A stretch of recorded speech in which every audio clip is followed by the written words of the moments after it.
ciência não conseguiu produzir uma sociedade melhor, já que as pessoas dizem que se baseiam na ciência, o problema é da ciência.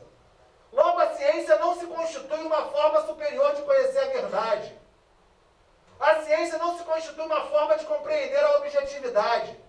A ciência é apenas uma crença. E se ela é uma crença, nada distingue a ciência da religião, do papo de boteco. A ciência, como uma crença, ela é simplesmente uma crença como qualquer outra. E como é que você valida um conhecimento científico? Com método, com pesquisa, com dedicação. Como você valida uma crença? Pela sua experiência subjetiva prática. E isso dá margem para quê? Para que você diga, mas eu tenho a minha verdade. Eu tenho a minha verdade. Você tem a sua verdade. E a gente não discute. Cada um tem a sua verdade. Porque eu não tenho mais opinião, eu tenho verdade. Por quê? A minha crença, ela pode se converter em verdade com base na minha experiência imediata. E é essa base relativista que está no cerne da pedagogia das competências. A base é o quê? A verdade. E é por isso que fica tão bonitinho dizer direito à diferença. É a diferença da verdade de cada um. Porque não existe mais uma objetividade comum a todos. E aí, só para finalizar com o fenômeno dos coaches, que acho que eles merecem, né, ser devidamente. Enfim. Só para a gente finalizar essa questão, se não existe uma verdade, uma objetividade comum a todos, não existe uma realidade comum a todos. E assim como você produz a sua verdade, você produz a sua realidade. Cada sujeito torna-se quase um Deus onipotente de sua própria vida. E se a sua vida é uma desgraça, você está desempregado, está no subemprego, não consegue nem comprar a cesta básica, é porque você não tem força de vontade o suficiente, já que você é produtor da sua realidade. Se você está doente e você produz a sua realidade, você não pensou positivo o suficiente. E aí dá margem, inclusive, para a gente chegar ao ponto que de nós podemos reprogramarmos o nosso DNA. Porque nós, com o nosso pensamento, nós nos tornamos magicamente seres produtores onipotentes da realidade. Não à toa, esse é o cerne do individualismo meritocrático do neoliberalismo.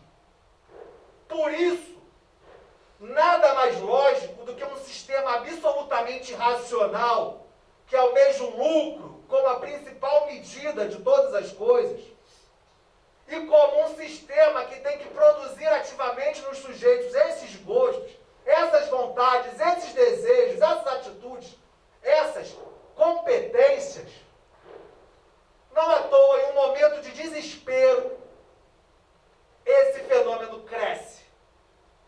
E não à toa, em um momento de esvaziamento da escola, de esvaziamento do conhecimento científico, de negacionismo, de relativismo, a gente vê, né, o que aconteceu na pandemia com relação às vacinas, ao crescimento de movimento antivacina.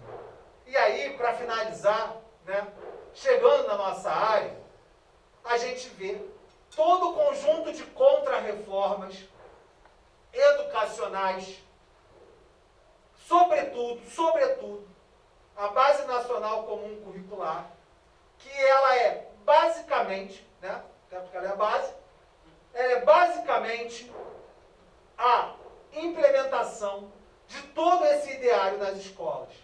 E que chega com força total agora no ensino médio, cujos efeitos nós começamos a sentir mais diretamente desde o ano passado com os programas nacionais do livro didático e agora, de fato, nos currículos escolares, em que você simplesmente retira disciplinas, como o caso da nossa, que o Leandro vai falar melhor, né?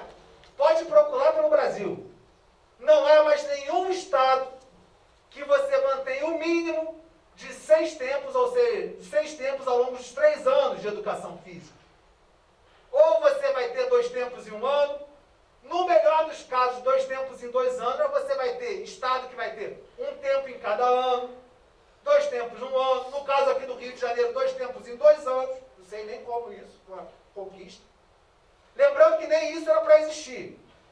Isso só existiu porque os estudantes corajosamente ocuparam milhares de escolas do país.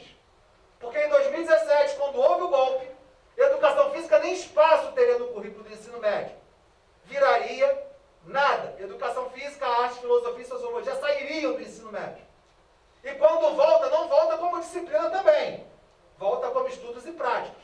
Se alguém me disser o que é estudos e práticos, me avisa depois, eu não sei o que é isso.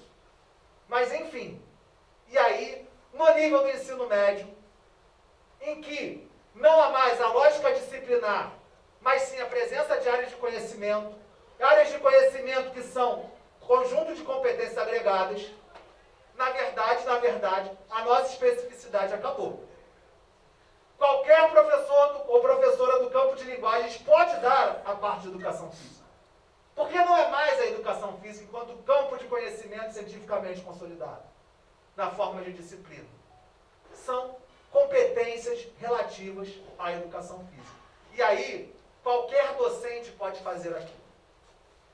Então, camaradas, né, queridos e queridas aqui, companheiros e companheiras, a gente chega a um momento dramático, né, em que, mais uma vez, a escola, por si só, ela não é instrumento de revolução nenhuma, muito pelo contrário. Se a gente deixar por inércia, a escola é instrumento de subjugação e de humilhação da classe trabalhadora, de negação da vida da classe trabalhadora. É necessário, mais que nunca, a construção desses espaços, a nossa organização e a nossa luta. Por quê? Com a nossa disciplina, em conjunto também com os nossos demais colegas, as nossas demais colegas, o que se avizinha cada vez mais é uma brutal redução, não apenas mais das condições materiais de vida da classe trabalhadora, mas da negação do mínimo de uma condição de vida digna espiritual da classe trabalhadora, na acepção maior do termo, nos aspectos culturais, científicos, filosóficos. É isso que está a ameaça hoje. Então, né, Rosa Luxemburgo já foi superada faz tempo. Não há mais espaço para socialismo ou barbárie. Acredite, já vivemos na barbárie. Apenas o que resta agora é socialismo ou a extinção da humanidade. E aí dá tempo de fazermos uma escolha melhor, né, e lutarmos por algo melhor do que viemos construindo ultimamente. Vai.